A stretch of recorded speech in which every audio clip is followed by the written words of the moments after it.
Okay, I think we'll go ahead and get started. Welcome, everyone. Thank you so much for being here with us. I hope you and your loved ones made it through this most recent storm safely.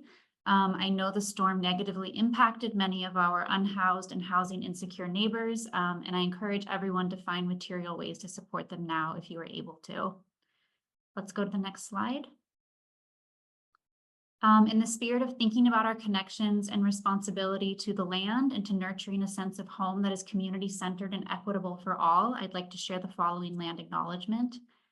LACMA recognizes that we occupy land in Los Angeles County, originally and still inhabited and cared for by the Tongva, Tataviam, Serrano, Kizh, and Chumash peoples. We honor and pay respect to their elders and descendants, past, present, and emerging, as they continue their stewardship of the lands and waters in Los Angeles County. Thanks again for being here, everyone. We're back this evening with our second Educator Speaker Series program of the school year, which we are thrilled and grateful to present in collaboration with One Institute. We will explore both content and approaches to making space for LGBTQ histories, art, and design in the classroom. The program will be recorded and uploaded to YouTube, and we also have a live captioner here today. You can access those captions by clicking on the button that says Captions on your Zoom toolbar, which is usually at the bottom of your screen. Or you can click the link in the chat to view a full transcript. And I just put that link in the chat now for you. Let's go to the next slide. Before we get into the agenda, I want to share two exciting updates with you. The first is our upcoming Evenings for Educators program on March 13th, which looks at Chicana artist, educator, and activist Judy Baca's mural project, The Great Wall of Los Angeles. Baca and her collaborators have been hard at work painting two new sections of the mural in LACMA's galleries the last few months, and we want to share this wonderful project with you before it is transported to the Tujunga Wash in the San Fernando Valley. Join us next month for a lecture from curator Deandra Lawson, artist-led workshops, and dinner. You can register at lacma.org. Next slide. The second update is that we just published two new online courses for teacher professional development.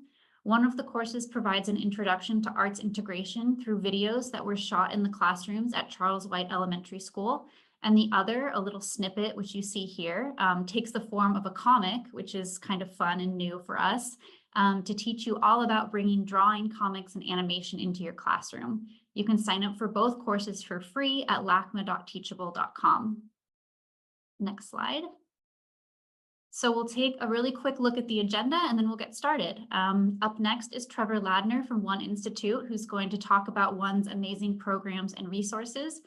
After that, we will hear from our two main speakers this evening, Andy Campbell and Skye Tooley. We will also hear from a special guest, Sophie Bradish, before jumping into a Q&A to close out the program. And I have a list of resources assembled by everyone you are hearing from tonight that I'm going to put in the chat. I'll share it now, and I'm also going to share it at the end. This was super thoughtfully put together by everybody presenting, so definitely take some time to peruse. And I will go ahead and turn it over to you now, Trevor. Thanks so much. Thank you, Laura. Hello, everyone. My name is Trevor Ladner. I am the Education Programs Manager at One Institute, where I work directly with youth as well as with K-12 teachers and schools on implementing LGBTQ history. I'm going to talk a little bit about One Institute and our resources before we hear from Andy and Skye today. One was founded in 1952 in Los Angeles, and we are the oldest active LGBTQ organization in the United States. One was actually founded with the purpose of publishing a magazine on homosexual or homophile issues. And in the 1950s, that magazine was seized by the Los Angeles Postal Authority.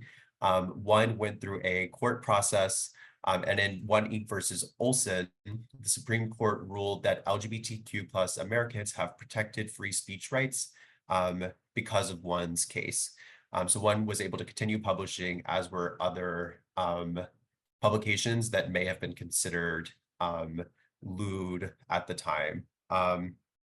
In 2010, One deposited our vast collection of LGBTQ plus historical materials with the USC Libraries. So now those are now housed at the One archives at USC Libraries. I work for One Institute, which is the independent nonprofit partner to the One Archives. So we elevate the materials in the archives today through education and youth programs, public history, and the arts. Next slide, please. So I'm going to talk a little bit about our programs.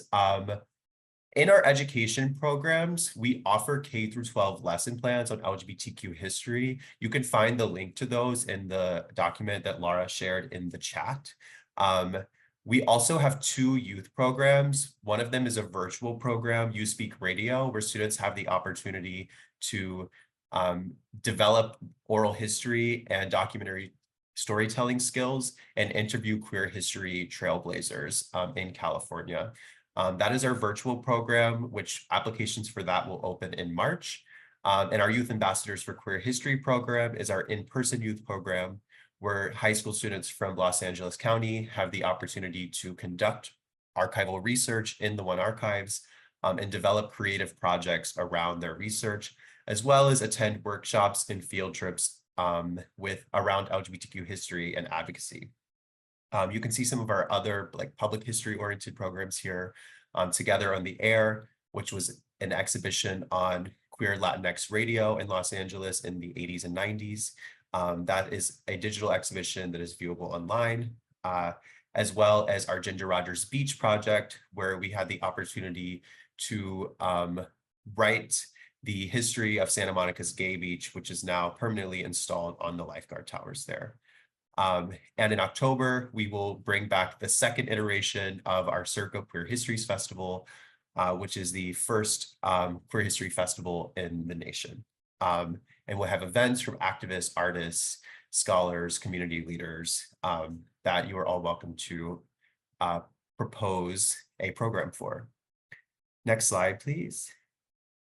Currently on view at the One Gallery in West Hollywood is our History Within Us exhibition, which was the culminating exhibition of our youth's projects on queer history. So from February 15th to 17th, 12 to 5 p.m., if you can stop by, you'll be able to see the students' projects. And one of our students who did a zine on lesbian activism in the 60s through the 90s. I'm getting an echo of myself.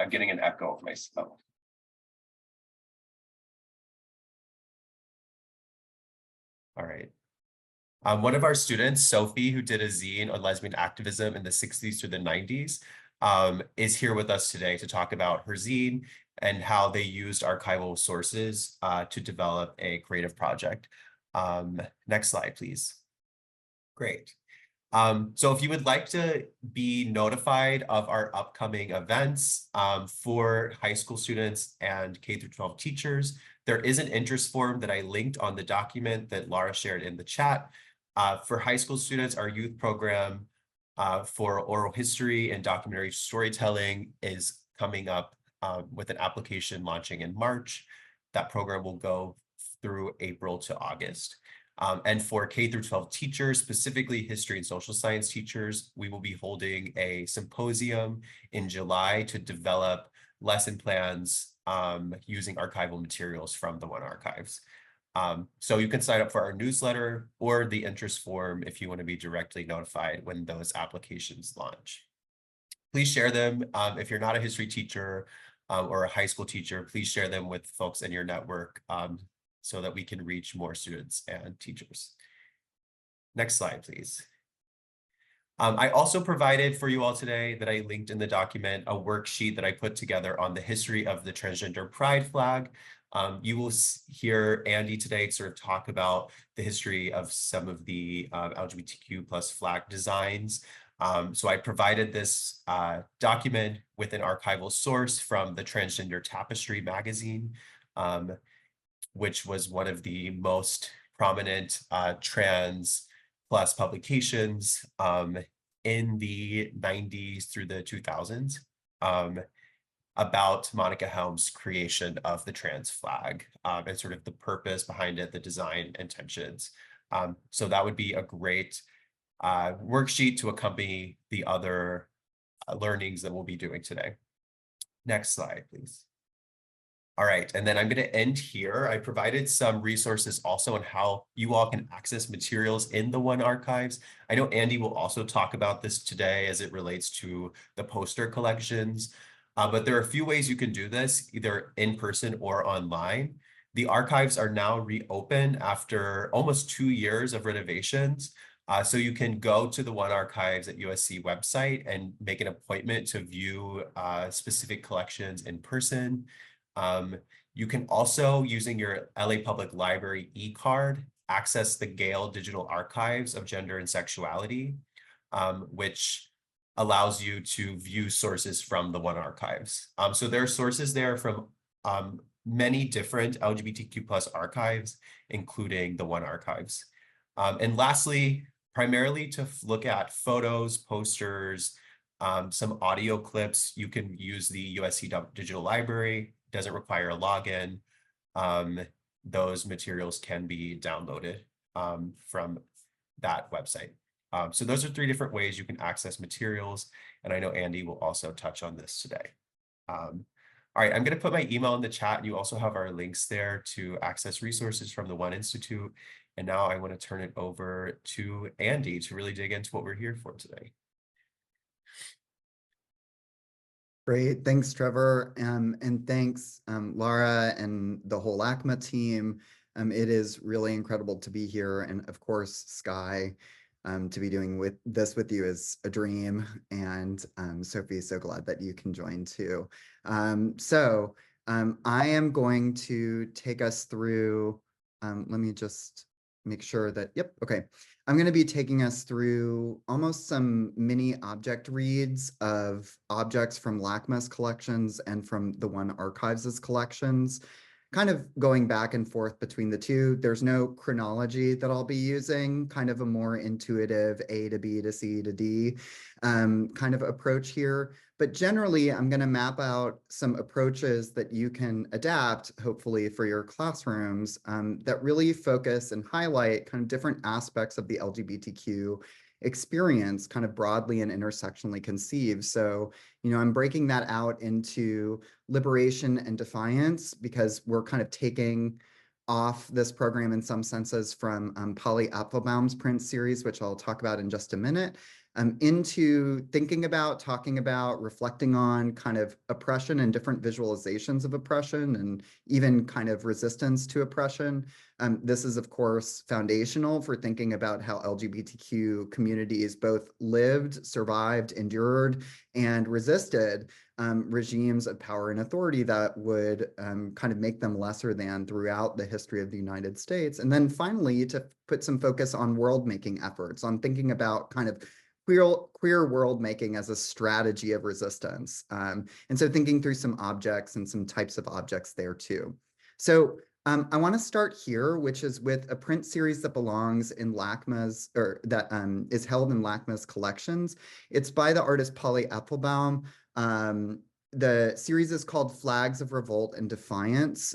It's a series or a sequence of 31 prints that are gathered together in a kind of clamshell box.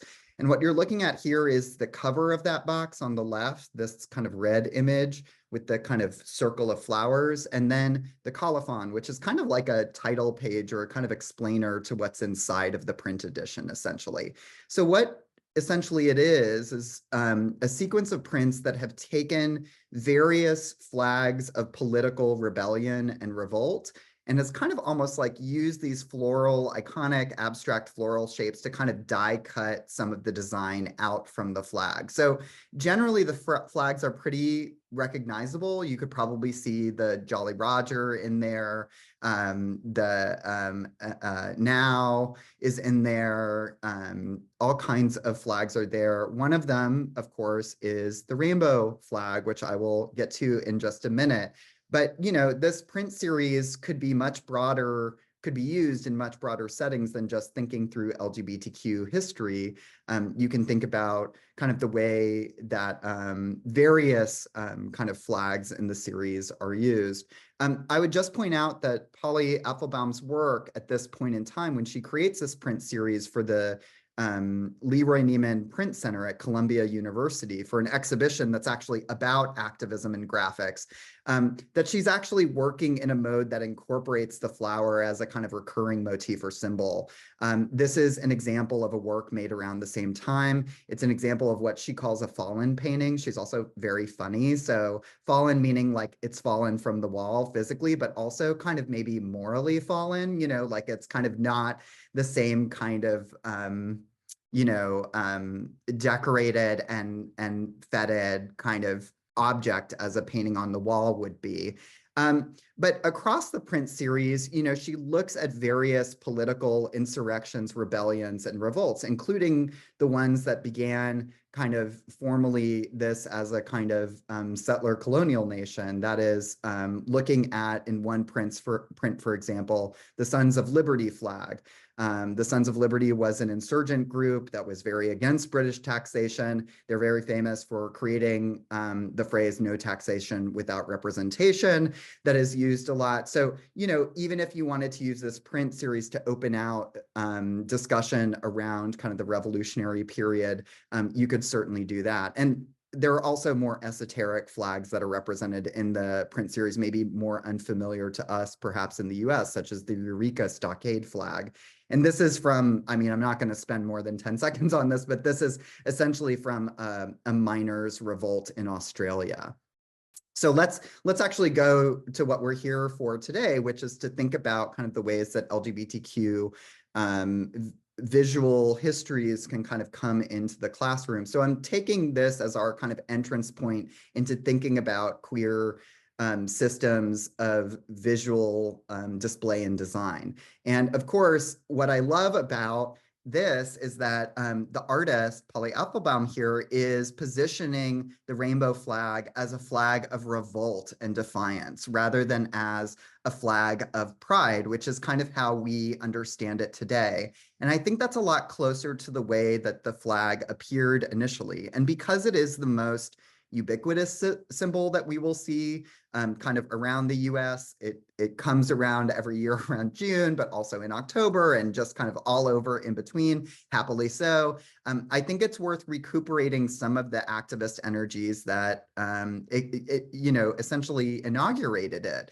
And I think Polly Apfelbaum's work kind of gets us there in part. And by the way, she's used the rainbow flag in a number of installations. This is a show that she did in the UK called Waiting for the UFOs, a space between a landscape and a bunch of flowers. And she actually takes the original 8-color flag schema and its symbolic associations and kind of makes a mural out of them on the wall in the exhibition space. So again, she as an artist is very much kind of dedicated in a way to thinking through the symbolics of something like the rainbow flag. So while it's not an object in LACMA's collections or in one's archives, I think it's worth spending a moment to pause and consider the original rainbow flags. And this is a picture of one. It's actually two views of the same one of the initial 2 rainbow flags that were produced in 1978 for the Gay Freedom Day parade festivities in San Francisco. And it was produced by a group of people. And I think this is my first really big point about the rainbow flag, which is that although Gilbert Baker is most oftenly associated with the flag and its design and its promotion, and he was, I think, for the life of the flag, kind of its kind of standard bearer in a lot of ways. It was a collective effort that was made with contributions from multiple members of the community, including people who did not identify as gay in any way. It was a real coming together of human energies. And these flags, as you can tell from these photographs, are huge. They're like 30 by 60 feet, and they are created of sewn together bolts of fabric that had been hand dyed in trash cans on the roof of the Gay Community Center in San Francisco. And one of these flags featured just 8 stripes in a kind of order. And the other flag is the one that you're seeing here, which it's kind of like a mashup of the American flag, although with a kind of queer twist. And what we would today associate as the rainbow flag. And you have to understand that there's a lot of, ingenuity when it comes to kind of the technicalities of dyeing here. So to think about how to get that star field to really show up and to resist dye those stars, I mean, that is a work of kind of master craftsmanship when we think about the creation of the flag and to create it at such a scale. And they're quite funny objects too, in that they don't quite conform to what we associate with the rainbow flag today. So for example, on the flag with the star field on the hoist, in the blue stripe, in the turquoise blue stripe, there's actually a little like in my book, which there's a link to an excerpt of my book in today's resource guide, which was shared at the beginning of the presentation, but will be shared at the end. In that blue stripe is actually a gold and silver lame star that's sewn onto the flag. So you also have to imagine this in performance, kind of waving and whipping in the wind and kind of glinting the sunlight as it moves. So these are really gnarly, interesting, handmade, crafted objects, which over time become more like kind of design symbols that get kind of ubiquitously kind of presented. And so I want to just kind of start there from the idea that this is, you know, people togethering, people moving together to make something. And the theme for that year's Gay Freedom Day parade was, I almost said no taxation without representation, which is wrong. But the theme was come out with joy, speak out for justice. So thinking about the place of joy and social justice work at the heart of something like the rainbow flag is really quite useful, I think. And the flag goes through a number of changes over the years. So almost immediately it loses two colors when in the next year after they are debuted, the city of San Francisco asks for the flags to be mounted on either side of Market Street, where the parade usually, or where the march usually happens. When they were making flags for that, they worked with a flag manufacturer, and the pink color was not actually available as a widely manufactured color. So it was unavailable to be put on the flag, and 7 colors do not split evenly across a street. So the turquoise stripe was dropped. So almost immediately the flag starts changing, and it changes throughout its history a number of times, including most recently with the addition of a brown and black stripe, which comes on the heels of the Office of LGBTQ Affairs in Philadelphia's efforts to address a spate of violent incidents that occurred around gay nightclubs in the city in the years previously, particularly targeting Black and brown kind of queer and trans people. So part of their response was to add a brown and black stripe to the flag to kind of indicate the work and the progress they were hoping to make, but also the valuation of traditionally marginalized communities within LGBTQ spaces. And then eventually Daniel Quasar, who is an independent designer, also added the colors of the trans pride flag, which is the subject of Trevor's very handy dandy handout that they've shared today. So the flag I like to see as a kind of mutable object, as responsive to a community's needs. And there's not a kind of true or real or only or singular flag. Rather, it is multiple, and it is made multiple by the community, right? So this breaks us out of the need to see singular objects authored by singular people and to start thinking about kind of how communities relate to design and relate to artistic endeavors. It's not the only symbol that's ubiquitous within LGBTQ communities. The excerpt of my book that I shared also contains a number of others that you can peruse at your own interest, like the lambda, which has a very fascinating history, which is kind of like misappropriated from a chemistry textbook, interestingly enough. And that appears kind of everywhere in the 1970s into the 80s and 90s. One of my favorite uses is the logo that's used the group that's represented on the flyer on the right. And what they have done, the Association of Black Gays, which was a group of people that formed in Los Angeles, and they actually combine the lambda with the Black Power fist and kind of do this kind of portmanteau, kind of graphical portmanteau of the two designs. So these symbols and these ideas are always up for revision and for remixing. And I think there's a really strong history of that you can find throughout LGBTQ communities, and especially across the One archives as a repository and an institution. So I just want to kind of briefly make a plug for everyone who's here and everyone who's watching this video later to peruse through One Archive's digitized assets on USC's Libraries website. I have made a really quick handout on how to do that, how best to do that, because it's a little Byzantine right now. Hopefully that system will be streamlined in the future. But essentially, the archives and the archivists that work there went in for some major grants to digitize the entirety of their poster collection, which includes over like 4,600 unique objects. I mean, it is kind of an incredible collection that is now entirely digitized and available to the public. And you can search for this through USC Libraries' digital website. In fact, it was the starting point for an exhibition that I did with a couple of graduate students at USC. Their names will appear on the screen in just a minute, which was trying to think about different ways that we could activate this poster collection once it was digitized. And also during the height of the COVID pandemic, when we were all still mostly staying at home, we were running across these incredible examples of design and graphical kind of becoming, and we wanted to find a way to really showcase that.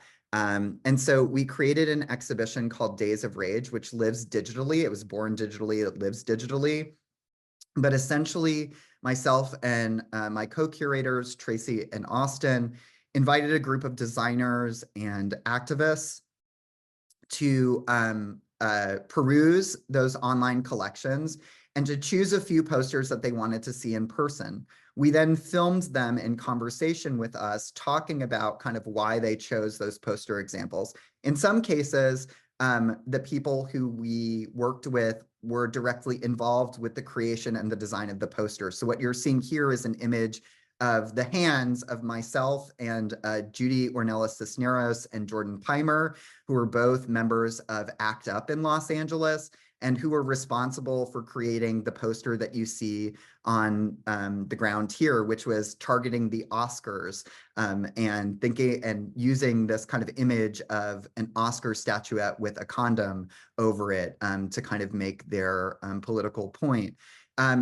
We tried to work in the exhibition with an all kind of queer or queer focused team. So the web design was taken care of by Studio Latalica, which prioritizes queer and trans projects. And then the typeface that we used in the project was made by Genderfail, who creates typefaces out of historic protest signage.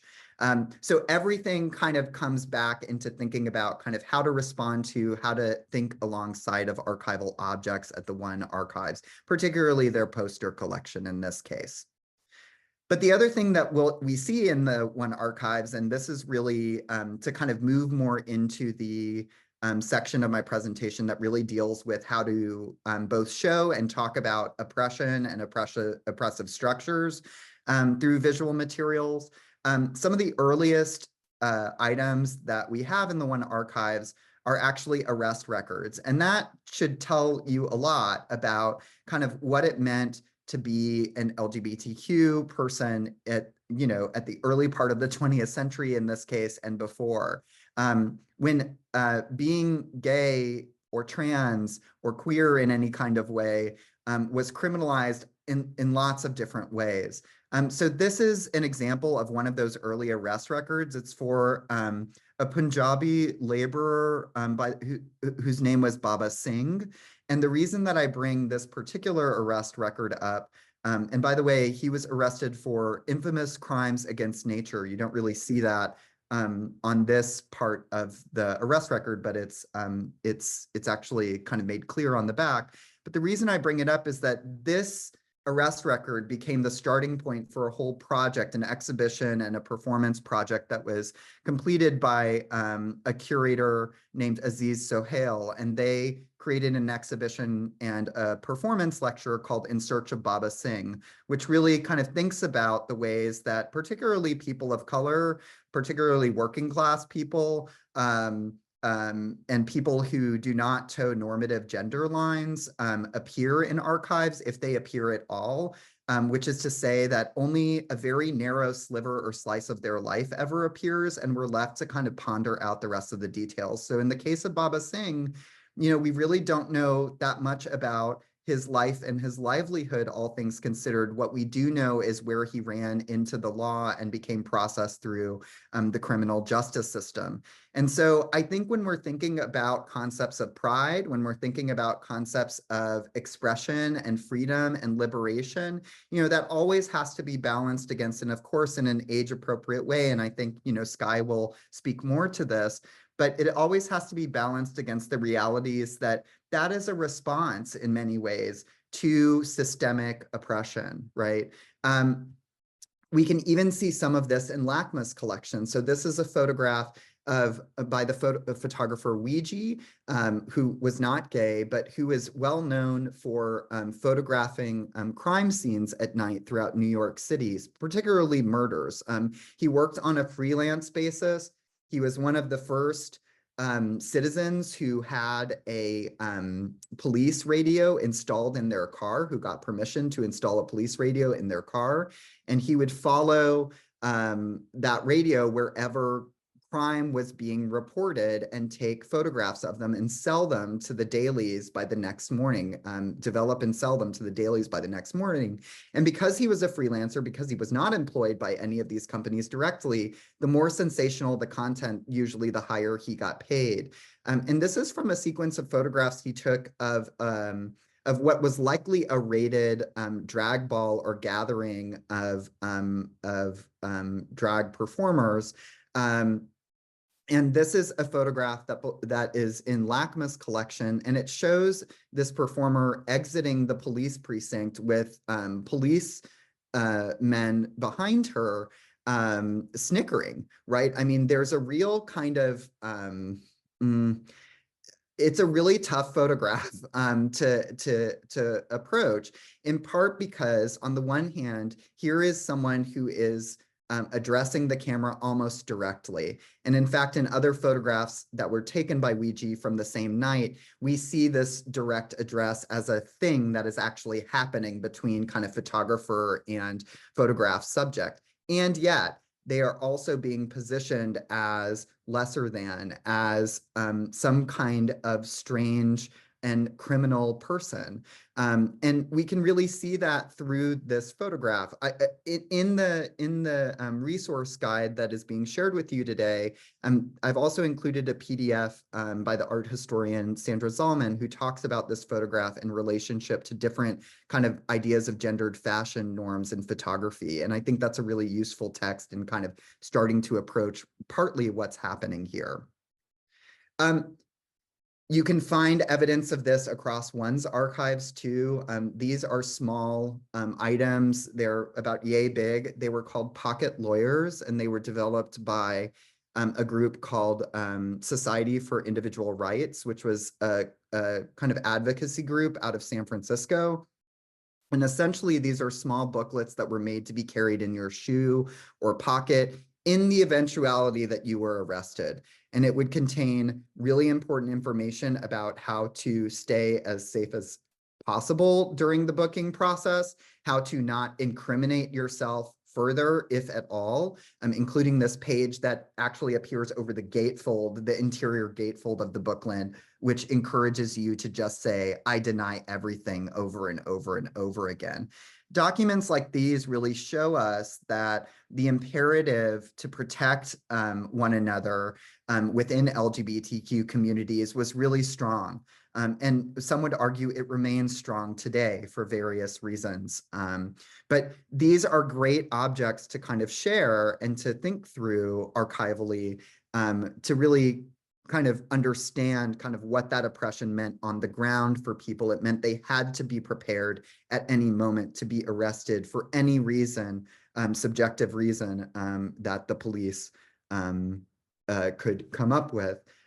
There were specific laws on the books that targeted particularly trans folks or cross-dressers. There were masquerade laws that required you to dress in the gender that you were assigned at birth.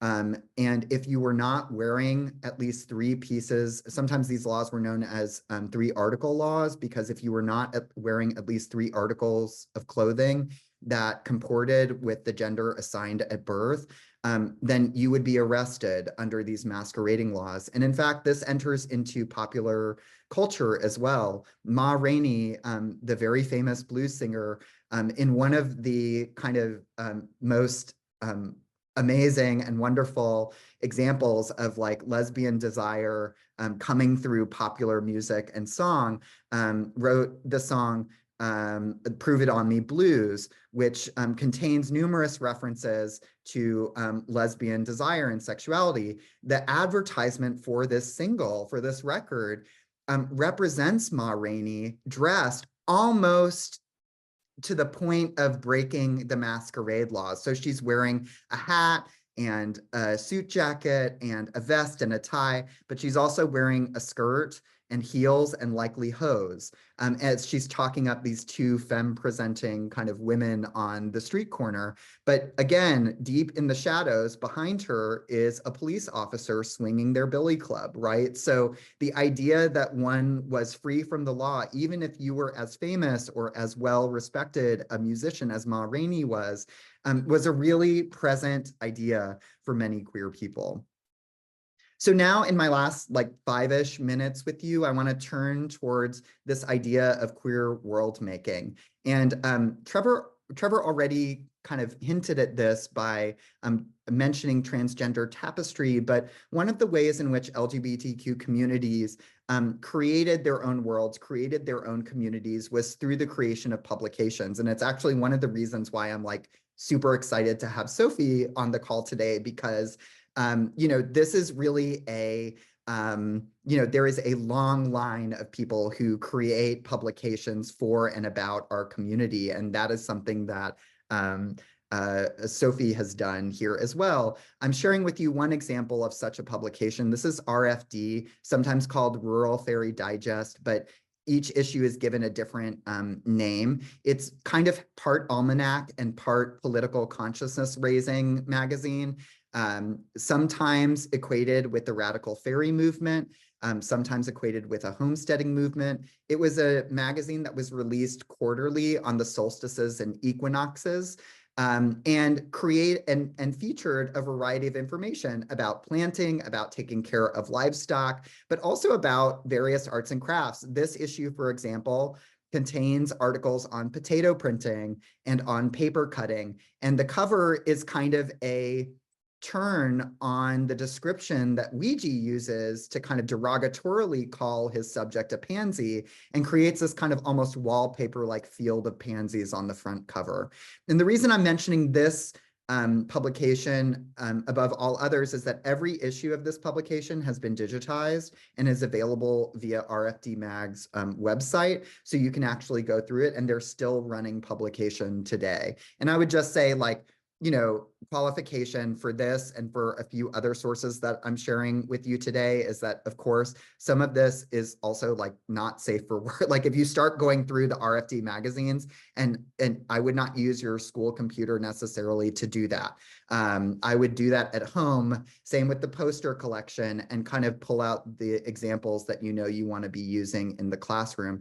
Again, because we are in a moment where teachers are at the kind of pointy end of a culture war, particularly gay and queer and trans teachers. So I just want to kind of mention that so that you're not kind of putting yourself at risk or at danger. Unfortunately, that is a qualification I have to make when talking about this stuff. I want to talk about two more objects really briefly. One is in LACMA's collection, and one, I believe, belongs to the One Archives. This is a photo montage by the French artist Claude Cahun and Marcel Moore. Actually, LACMA doesn't give credit to Marcel Moore, but scholarly consensus at this point is that these were, if not made by Moore, then certainly in deep collaboration with Claude Cahun.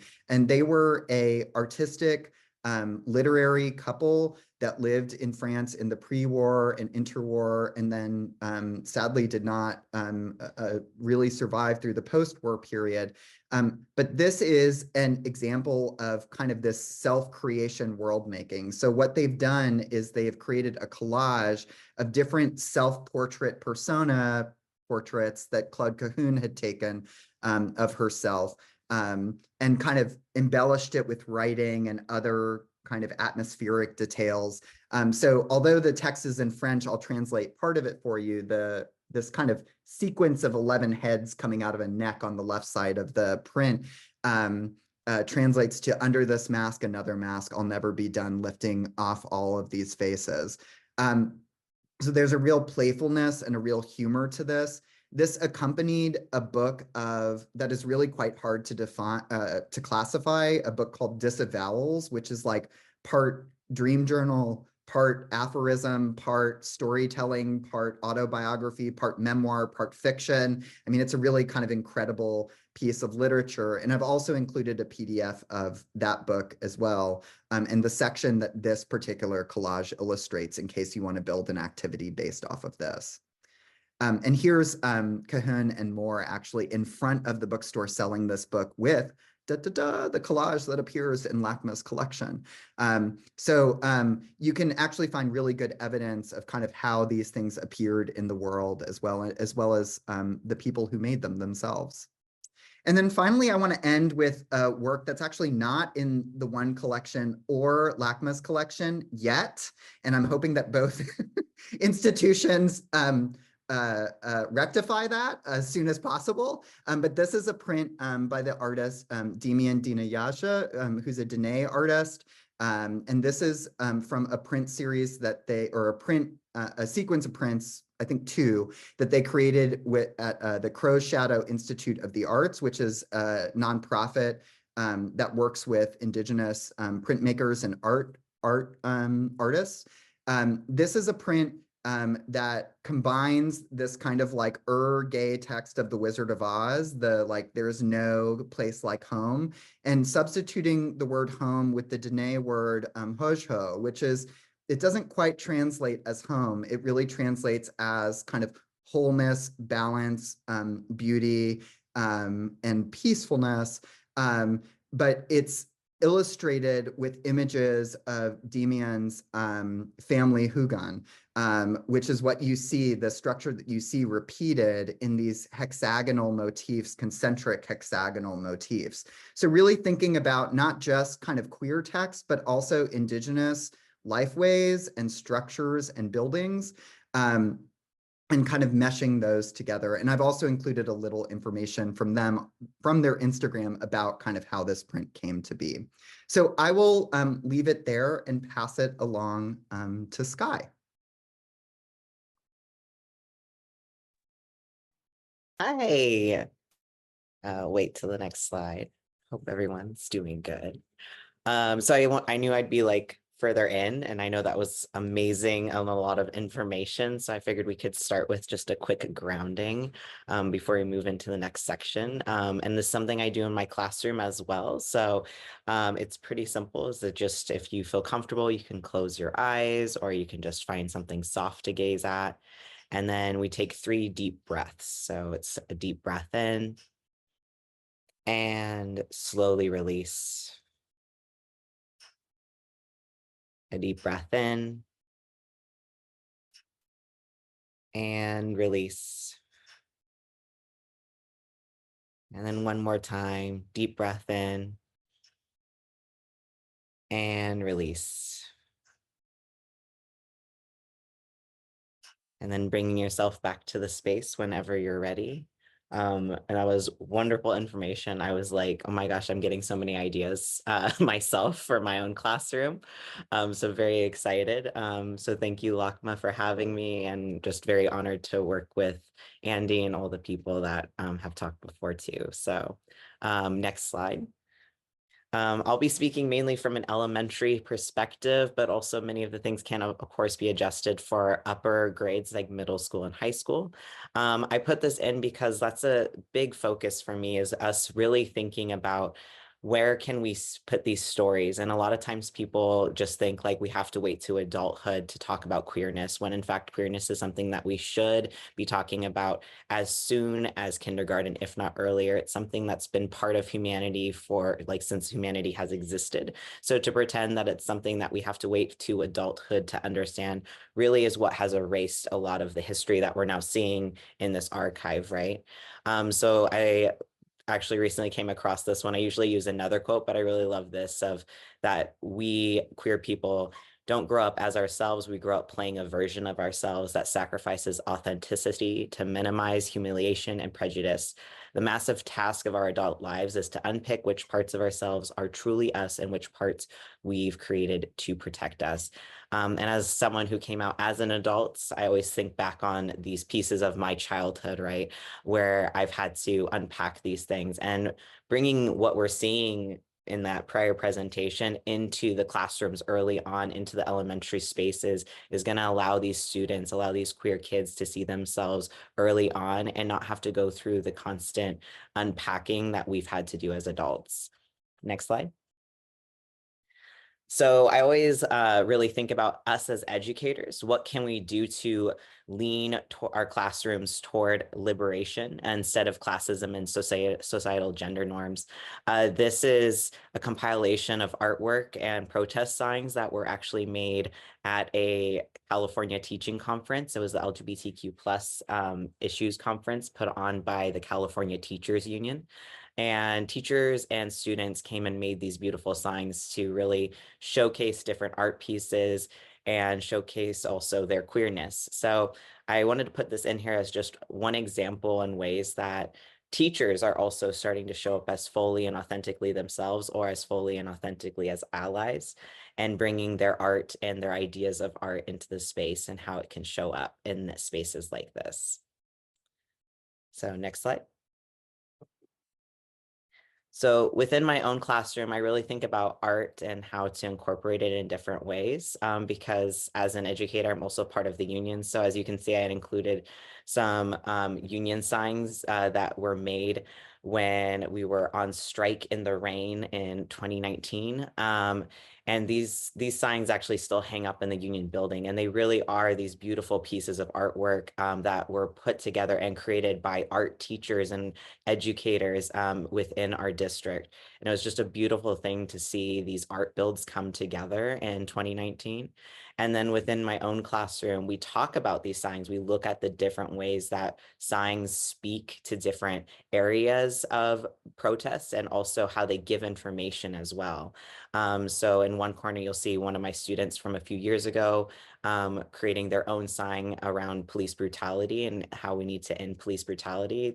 We had just finished discussing Black Lives Matter, and then there ended up being a police shooting a week later. And so they felt very strongly that they wanted to create this sign to speak to how they were feeling about all these emotions inside of them. And then the more recent one is obviously the Free Palestine posters that you're seeing in the middle. We did a whole discussion around it and built up to where my students were then saying, like, we're seeing all these things on the street. We want to now bring it into the classroom and create these miniature versions of what we're seeing and how we're feeling. So it's really powerful to take these art pieces and like what was shared and give students the ability and the courage and the knowledge to then create it within the classroom, no matter the age. Next slide. So we always say that books create this windows mirrors, and sliding glass doors. And that just means that we either see ourselves reflected in a book, or we're able to peer through in a book and see someone else's experiences, or it's a sliding door where we're stepping through into someone else's world and fully embracing their story, embracing their identities. And I also feel in many ways art does the exact same thing. So these are also examples of artwork, two of what my students have done, and one that actually Reclaim Schools LA, which is a parent group out here, did for one of the Palestinian marches. So it's really showcases the different ways that we can give other people, give people seeing their artwork a way into their artwork, into their identities. So Harvey Milk one was one that my students created. She learned about Harvey Milk for a project and wanted to create a poster showcasing who he was and this energy that he felt. And then the sculpture up top was done by my students this past year. They did sculptures for Hispanic Heritage Month and created sculptures that were inspired by different people they were learning about. And then the bottom, as I said, was from the Reclaim Parents LA. So I really try to look and see what ways can art be infused into multiple areas of our curriculum rather than this kind of separate task, right? We shouldn't just be waiting for, our art day or whatnot. It should really be thinking about how can we take art and make it a part of everything that we're doing and not just this sidelined thing in our curriculum. Next slide. So where do we start? There's so many places we could start. And I always say start small, start manageable. So if you're looking at all of these amazing resources and you're like, I'm not sure where to even begin, like thinking of one thing that you can maybe pull and starting from there. So I always say start with the art and build off of that. So I love making posters as a kid, so that was like my go-to. So you always see a lot of posters in my classroom in general. I love that idea of creating something big, something bold, and also the simplicity of posters too. So I've always started with that, but you can start with whatever you're comfortable with too. And then learning the history, just like we were going through, like I learned history just now, I had no idea about, and I'm so excited to go learn more about it. But learning at the history and then looking at the art, which is something we can do now with this archive. And then connecting your learner's identity to the art by utilizing picture books. So something that we read in my class last year, we read Hey Wall, and then we also read about the Artivist, which that is around Nicholas Smith, who creates these beautiful art pieces. But in the book, he talks about how he's combined his two identities of being an artist and an activist. And then Hey Wall is about a community coming together to paint a beautiful mural on a wall that just was kind of this ugly kind of wall that just sat in the community, and they come together and create this beautiful masterpiece. And from that, my students created their own collage mural that we put up in our hallway at the end of the year. So it's little things like that of what, thinking about community building, thinking about what your students will want to gain from the artwork or gain from the history you're teaching and how they can create something from it. And then Anti-Racist Art Activities is a book that actually just came out this last year. A collection of anti-biased teachers and educators in LA and around the United States put together all these beautiful art activities that you can utilize in your classroom. And then Start Here, Start Now is a book I always lean into when it comes to identity and social justice work, and taking those lessons and then combining them with some sort of art pieces. Next slide. So speaking of collages and utilizing Canva, my students recently actually just completed some of my students, because be real, like we're working through like being on task in my classroom right now. But collages in elementary is something that we can do. So these are actually digital collages that they created in Canva around the Black Lives Matter principles.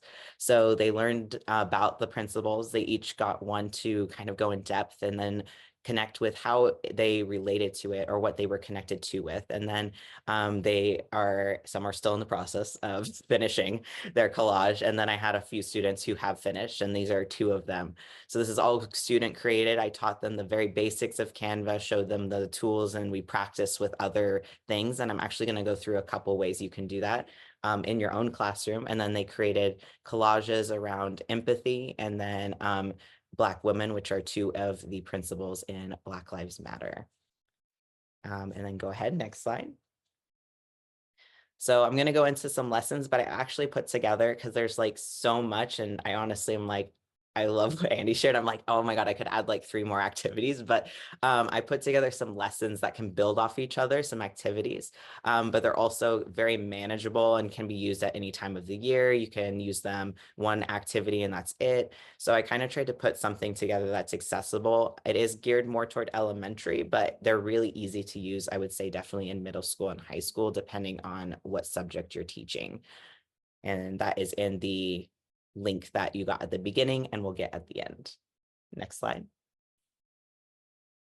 So something super simple, and what I love with collage making specifically, whether it be digital or you're making it right there in the classroom, is it's supplies that we all already have in our classroom. Because really all you need is paper. I personally love to have cardstock for them to paste it on, but honestly, you can use whatever you need. And then stick glue or regular glue, and then scissors, of course. And then just paper of all kinds. I collect different magazines and things, and I also encourage the kids to bring in their own types of paper they'd like to use on a collage if we're about to do a collage. And then having Sharpies and markers too. If you would like to try any of this out while I am talking, feel free to grab some supplies, because I myself enjoy doing other things while I'm listening to people. So feel free to engage in that if you would like to. But like I said, super easy to engage with collaging. And next slide. So how I always start lessons before we go into artwork, or maybe it's building on things, as I think about what connections, or I encourage the kids to look at other pieces of artwork and we make those connections. So before they did the collage on the Canva, for example, we looked at other collages that had been done around Black Lives Matter protests. We looked at collages that had been done by Black artists, and we looked at the differences in how we could make collages. And this isn't necessarily a collage, but I found this piece in the archive and I really loved what it was saying. And I knew that we could go into really in-depth conversations. And what I really like too is that it says gay is angry. And I know in elementary, we tend to kind of sugarcoat a lot of things. And that's something that we really need to lean away from. And we need to really lean into these emotions and talk about that. It's okay to be angry. It's okay to be upset about what's happening and what we're seeing or what we're experiencing. Our kids are coming in with so many different identities, different experiences. And so many times they're told that, you know, they need to forgive, or they need to say, I forgive you, or I'm sorry, or whatnot. There's this instantaneous thing that we tend to do as educators, instead of saying like, oh, I hear what you're feeling. It's valid, right? Or I'm seeing that you're feeling really upset about what has occurred or what is occurring. How can I support you in this? So kind of changing and shifting our language to allow our students to feel angry or feel emotional. And it'll also allows for conversations about this, right? Allowing us to showcase that gay is angry. What do you think they meant by that? And then looking at all these tiny words and asking students, you know, what do you notice? And what do you wonder? Like, why is there this time thing with this ticking bomb? What connections do you have? Right? We listened to Tracy Chapman's song the other day because we were learning about her for Black History Month. So we listened obviously to her more famous song, and the kids were like really just enthralled with like the sound of it, and which was really cool to see. And I teach 5th grade, by the way, I forgot to say that. So they're around 10 to 11. And I asked them at the end, I was like, okay, so what do you think the theme was? What do you think she was singing about? And we just had this beautiful discussion of like, it feels like she was making like a big change, and then some of my students were like, it seems like she was on the edge of something, about something big that was going to happen, and she wasn't sure what the future would be. And one of my students was like, yeah, I feel like she was still in the past. So like, these students are ready to have these in-depth conversations if we allow them to, and give them the space to have them as well. So next slide. And then this is a collage I found also in the archive, right? And I felt like it really connected back to the gay is angry, but showed another way of how this could be, right? And it also just kind of just shows all the different ways you can collage. It would allow students to see like, oh, I can use, you know, markers, or I can layer and do color, and I could color the back and then do this on top, right? So it allows different ways that you can create art, versus just seeing one way. And so with this one too, I added in what emotions do you connect with, right? Because they might see it and see the different colors if you've been talking about colors and emotion and what that might bring. And you might allow students to have that discussion, or it might just be what objects are you noticing, right? What makes you wonder, or what's making you giggle, right? So allowing space to discuss these things, and then bringing in the history of the different art pieces and talking about it, being honest about it too, right? Not hiding, why these things were created and what is happening currently today too, and why these discussions need to happen. Next slide. So then we would move from looking at these two collages and move into, okay, what do you think the themes of them are? Are they the same or different? What connections to queer history are you making? So really allowing them that space to discuss queer history. And then I have a book actually right here. So Sylvia and Marcia Start a Revolution. This is a wonderful book about their friendship, but it also speaks to the truth of why they needed to start a revolution. And this is a great book for kindergarten all the way up to 5th grade. And I also recommend middle school because, older kids love to be read to too. So allowing students to kind of look and make those connections, learn queer history as you're moving through learning and seeing those connections with all those things. And then another book as well is Peaceful Fights for Equal Rights. And this book is a wonderful book that really showcases different ways that community will help each other and also will protest together. And so both these books are great ways to connect to queer history, as well as there's links that I've given you that have many more resources. And then we've also seen the resources at the beginning too. So there's lots of ways that we can bring queer history into the classroom as well as current queer history. Next slide. So then this is, I listed this out. This is usually what I might say to the students. I might have a couple of these instructions on the slide, but usually I will guide them through. But I wanted to give you kind of a visual of like what I might say and guide them through on an art piece, right? So I would say, I think of an emotion or event you want to express, right? So it could also be, you might be asking like, oh, what's a part of you that you would like to express in this artwork? Maybe there's a part of their identity they want to express. You can really lean into those things. What colors and images come to mind? Sometimes I have them write out some ideas first. Sometimes I might have them share with a partner, right? So really allowing them that space to create and plan before they just dive in. And then I always encourage them to plan out their collage, no glue. That's a big one. No glue until they've planned it, because you always have that one kid who just starts gluing, and then they're like, oh, I messed up. I want to start all over. So I always tell them no glue. I've learned. And then I really encourage them, which they love this part, to rip pieces of paper, right? To create, to layer, to really explore different ways that they can express themselves in collaging that maybe they haven't done before. And you really start to see students' personalities come out too. You really see like some being very meticulous with these tiny pieces of paper. And then you have others that they're just ripping full pieces out, just layering them all over, right? You're like, I don't know where this is going, but this is great. So just allowing them to explore that. And then I tell them, all right, once it feels right, once you feel like you've got it, just start gluing. So I give them that freedom. So I never just tell them, all right, now you can start gluing after 5 minutes. I really let them kind of figure out for themselves to decide. Obviously with younger students, you're gonna probably wanna give them a time limit of like, hey, 5 minutes, and then we're gonna glue, but I work with the older kids right now. So it's a little bit more independent, right? So they're able to be a little bit more, all right, I can do this now. And then I always give them a pause and say, okay, check in with yourself now as an artist. Is this to express the emotion or events? What else can you add?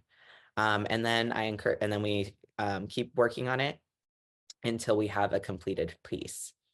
And then I know I'm going through a lot of this. Feel free to drop in any questions in the chat too, because we are going to have a Q&A at the end. So I know there's a lot of different little things, but feel free to drop in anything in the chat. And then next slide.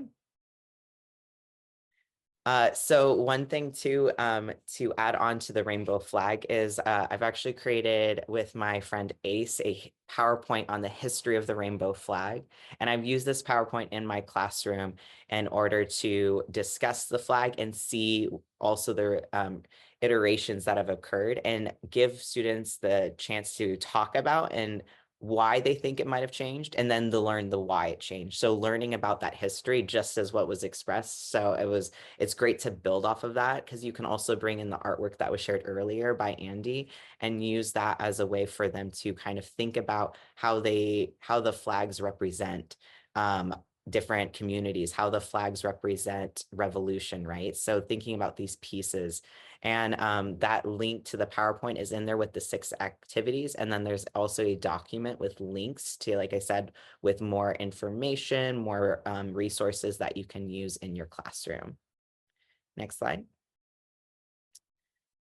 And so then I always really emphasize this whenever I do any type of presentation, is I talk about there is an escalation, right? And we're seeing it. I think that's why we're talking about this now, right? That's a big thing, is that we're keeping this history in our minds and we're making sure that we're really pushing to have it in our classroom. So I always encourage people that whenever I give this, to also keep in mind that there has to be action beyond the classroom too.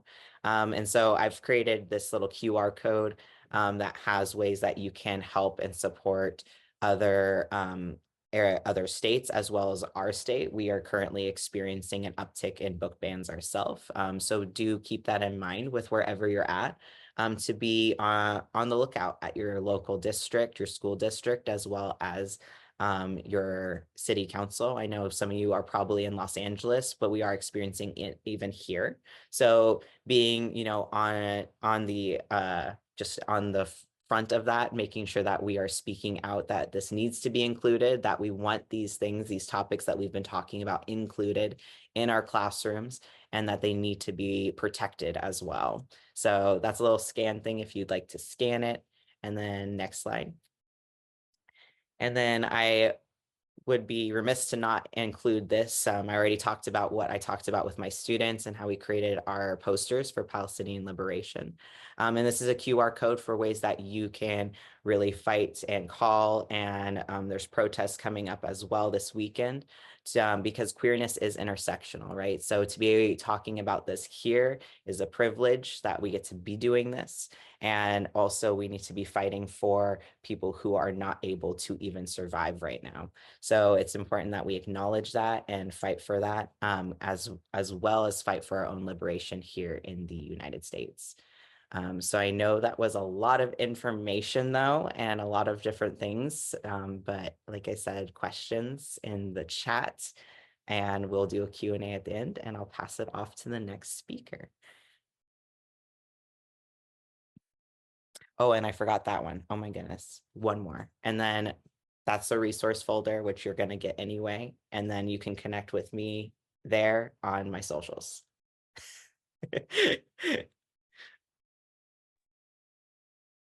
Hi, I'm Sophie Bradish. I'm a high school senior at Orange County School of the Arts, and I'm going to be talking about how I used Canva and archival sources to create my zine, Those Lesbians Are Everywhere, through the Youth Ambassadors for Queer History program through the One Institute. Next slide, please. Awesome. So using the One Archives at the USC Libraries. As the youth ambassadors, we got to browse through the various sources in the One Archives digital collection to learn what an archive was, what it can include, and draw inspiration for our final projects. Ladner helped me to pull sources related to my topic, which ended up being lesbian activism in the late 20th century from the One Archives, and that included The Lesbian Tide, which was the main source I used throughout my zine. It was a magazine published from 1971 to 1980 about the lesbian experience and activism, and I let that really inform a lot about what my zine was going to be about and a lot of the information in it. He also pulled for me photos of lesbian activists, posters, and an audio of an interview with Gian Cordova. I used all of these photos, but I also took inspiration from the themes in it to like see what I wanted to focus my zine on. And I ended up dedicating each page to a different aspect of lesbianism. For example, I talked about the exclusion of lesbians during the second wave of feminist movement, as well as I had another page about Black feminism and Audre Lorde. Yeah, so next slide, please. Collaging on Canva. This was one of my favorite parts of creating my zine. It was really fun. It was really easy for me as someone who's not typically the most like visual arts oriented, talented person. But on Canva, it was super simple too. I input the screenshots and photos I had saved on my computer from these archival sources, and I uploaded them to Canva and then just dragged them to get the look I wanted.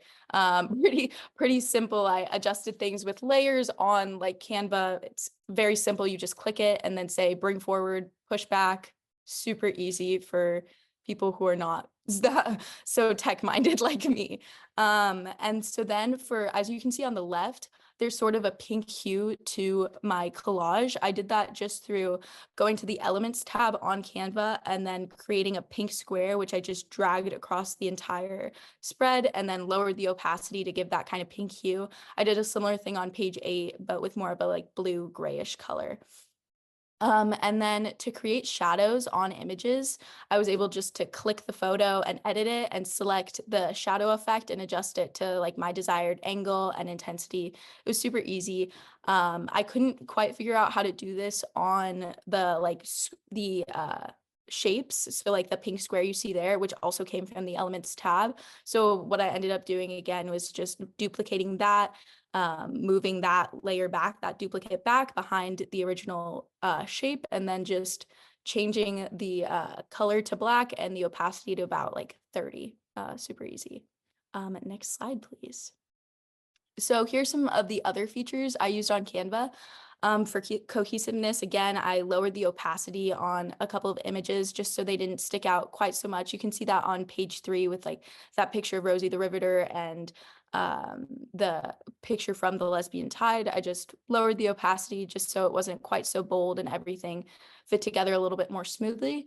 I also used the draw feature to insert my own writing. So which you can see on page 3 as well, the who is we, just I wrote on my keypad. And you can just adjust the color, the width, the opacity, and the tool you're using. I believe I use the marker tool, but there's also an option for like pen, highlighter, eraser. Yeah, and then to create the newspaper page of my zine, I used the design tab to find a template I liked. And then I just shifted things around to make it fit the information I wanted to include. I highly recommend this for people who are new to zines, new to Canva, don't have an exact idea of what you're doing. For most pages of my zine, I planned everything out on paper before moving to Canva. So similar idea to the not gluing everything down right away, giving that like couple of minutes to get ready and see what you want to do. This was a great way to kind of have a bit of an outline, and then I just adjusted image sizes to get it the way I wanted and the format I wanted, and then I just brought in the images I had saved and just dragged in it. Fit right in the spots I had made. And then I used text boxes to add subtitles that weren't there originally and resized other text boxes to wrap around the images in a way I liked. I think Canva is really great if you are new to zine making and technology and graphic design like me. I was able to do all of this on the free version. I know there is a pro version where you have more access to images and different tools, but I didn't feel like I needed it for my purposes. The free version worked great for me. And zine making was an amazing way for me to interact with this material I was learning from the archives and from the different excursions we went on as a youth ambassador. It was not only like me taking in and presenting the information, but also allowing myself to react to it, feel what my emotions were, and make that into art. And it was a really cool way to create my own art in like a very freeing format that queer people have used for years and years and years. But yeah, I think that's it for me. Next slide, please. You can find the full version of my zine, Those Lesbians Are Everywhere, at that QR code. Thank you so much.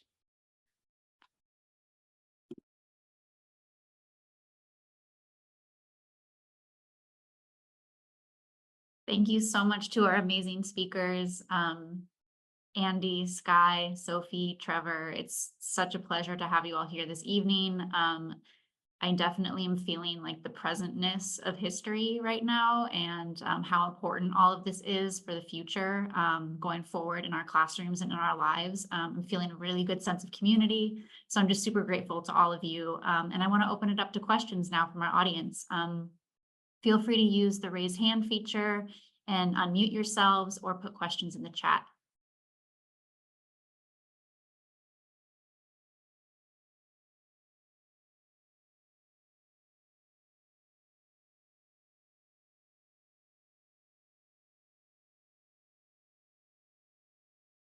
If you don't have questions, you can also hop on and say thank you to our awesome speakers.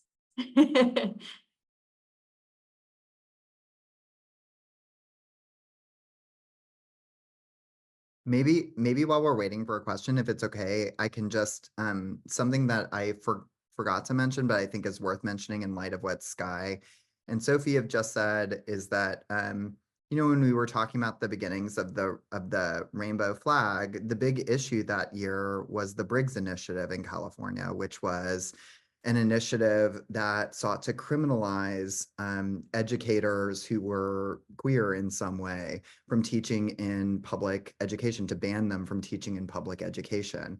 The response to that, you know, understanding the response to that, both from a kind of activist perspective, but also from the perspective of what was being made, I think that brings us a lot closer to that moment in 1978 at this particular time than we would otherwise be. And so I think when we're talking about this relation to history, both Sophie and Skye mentioned, you know, connecting with the emotionality of like, you know, dealing with history in this way, it's because it continues to be present, you know, and I think like that is one of the reasons why, you know, really putting some focus on emotional intelligence, you know, coming into kind of understanding one's emotional reaction to things like systemic oppression is actually really, really important, because it's a key component of turning that feeling into action, into activism, into support for those who you love and want to see kind of thrive in the world. So I just wanted to add that, because I think it's like, you know, it's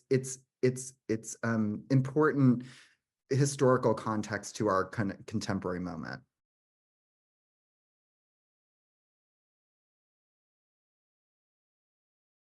Yeah, I wanted to add to what Andy was saying. We actually have a lesson plan from One Institute on the Briggs Initiative, and particularly Harvey Milk's leadership on the Briggs Initiative. And there's a speech he gave when the Briggs Initiative was defeated called his Hope speech, where he talks specifically about the need for LGBTQ representation in positions of leadership to inspire young people, in the same way that racial and ethnic groups were doing in the decades prior. And so I think that is a great resource to bring into these conversations, can be easily adapted to different grade levels. And also earlier, Andy made a point about searching in the archival images and archival sources. So I wanted to just again emphasize that point, that those are great resources for educators to sort of plan activities and provide sources to students. But I would be cautious about giving those links directly to students. Like Sophie was saying, I sort of went into the archive, pulled images and sources for them, and then gave them to her. And so, yeah, that's just an important thing to keep in mind.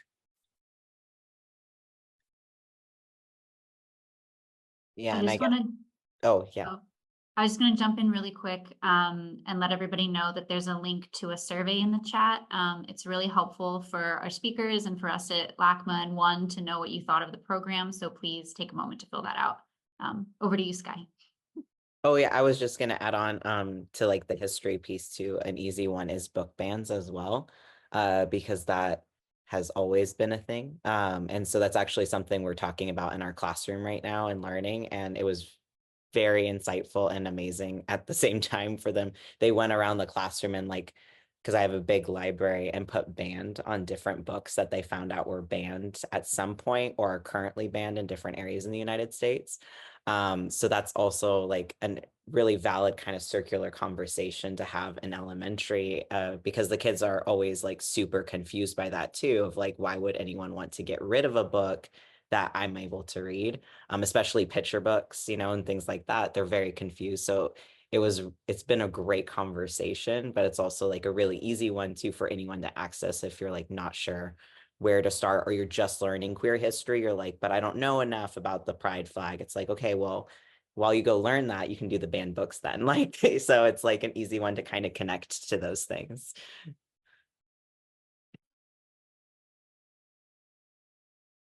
I'm seeing that Christina Dominguez has their hand raised. Hi, yeah. I have a question for Skye. Thank you so much. It's the first time we've talked about, how to talk about these issues in elementary school. Usually it's always geared towards upper grade, and that's always such a challenge. I work at an elementary school. I'm a coordinator. And so I have a question for you, Skye, about how do you go about kind of talking to the parents, because it's not the kids, it's always the parents that give the pushback. And kids will bring up issues if they have their perspectives or whatever, but it's always a nice discussion. It's like, okay, why do you think that? But it's the parents where I don't want my child even in the room. I mean, we've literally had parents ask us that if there's anything to do with that the student be removed from the classroom, that not be part of it, not even hear it. And we're an international baccalaureate world school. And it's like, well, how can we not, this is an IB school. Like, we're supposed to be open-minded and caring and okay, you don't agree with it, but just we're having a conversation and we're talking about empathy and caring and just being inclusive of everyone. And so how do you go about broaching the subject with the parents, or, do you get pushback from your fifth grade parents in particular, or how do you address that? Yeah, it's a couple things, I guess. One, I guess like with who I am, being an out trans educator, it kind of already tells the parents what they're in for, because I have mix in front of my name. I use they, them pronouns. So I come out every year in a lot of ways. I've been very fortunate in terms of my school community I'm in, for the most part, has been very accepting of it. It's actually been the admin that's been the problem, which ironic. But the biggest, I would say, like with that, I personally am very upfront. I send home newsletters. I never try to hide what we're teaching. I always just put it in the newsletter, like it's right there. So I do a bi-weekly newsletter, and it's always like, hey, this week we're learning about, Black History Month, blah, blah, blah, or this week we're learning about, we're doing X, Y, and Z projects. And I'm always including those queer topics in the history as well. If I get parent pushback, I always have the standards, because right now in California, those have been our standards since 2018, is when those became our standards for elementary, that we have to include queer history. So and they actually name in our standards specific people. So I know in second grade, Harvey Milk, they're supposed to be learning about Harvey Milk in second grade, as for example, and Frida Kahlo, and they're supposed to learn about the queerness of her. So it's like little things like that are supposed to be included in our curriculum. Obviously, it's just has been said, but never been fully implemented because of a lot of issues we can go into, of course, about like where we get our curriculum and who makes it and all of these things. That's also the issue why we have a huge problem with including actual accurate history in general. Like, we're missing a lot of, Black and Indigenous voices in the history. So it's a lot of that. So I don't hide it. That's the big one. And then I'm very upfront about it. And if a parent has a problem with it, I'm honest, like I tell them, like, well, this is a public school, so this is what we have to teach. If you don't want to have your child here, you can go talk to the principal. So I always just redirect them to the admin. So it does help to make sure you have a supportive admin with that. Mine has kind of been forced to be supportive because of the union. So that's kind of a bonus for me. But that's really how I've gotten around it with parents. And then I do encourage parents too to come and view the classroom. Like, I'm not hiding anything. So I'm very much, I'm like, if you're uncertain, come and watch what we teach. Because, there's the rhetoric that's been around forever, and now it's coming back, of that we're indoctrinating the children, that we're only teaching these things, right? So saying like, no, come and see what we're teaching. Come and see the classroom, like you're welcome to visit. So I really, the more open I make it, I've noticed the more parents kind of lean away, because then they're like, oh, there's nothing they're hiding then if they want me to come and see them. And so they kind of more just, it becomes whisper talk versus like coming to the office and it being a problem. So that's what I found has worked for myself and for other teachers. And then like I said, it does help to have the union protection. So I've leaned into the union when it's become a bigger issue and then admin hasn't been protecting me. But that's how I've navigated that so far, and it's worked so far. Because it's also, race has also been an issue here and there too, in terms of what we're including with history. So it's been a back and forth at my school. I am at a Title I, largely Latine, and then like 10%, 15% Black students. So it's kind of been a mix because we have a lot of Catholicism happening in the area I am too. So it's kind of just depends on the parents and all of that. But yeah, it sucks that I have to relate religion to the pushback, but that's kind of where we're at. So yeah, I hope that helped a little bit. Yes, thank you so much. That's great. Yeah. I also wanted to add to that California has some really important laws that protect students' rights to LGBTQ plus inclusive education. So we're lucky to be in a place where it can, honestly, at the end of the day, it goes back to the state law. Students have a right to receive LGBTQ inclusive history and social studies education in particular, which includes standards in the younger elementary grades. And students have a right to no anti-LGBTQ bias in their education in terms of how teachers teach. So I think sometimes, unfortunately, that requires like conversations with administrators about laws. I've had to do that before when it comes to protecting trans students' privacy in terms of how they identify at school versus with their families. But we do have those laws that are in place that we can use to respond to some of the issues that we see in our school districts. Yeah, that was another piece too. I forgot, is on back to school night. I always make sure to have out all the books.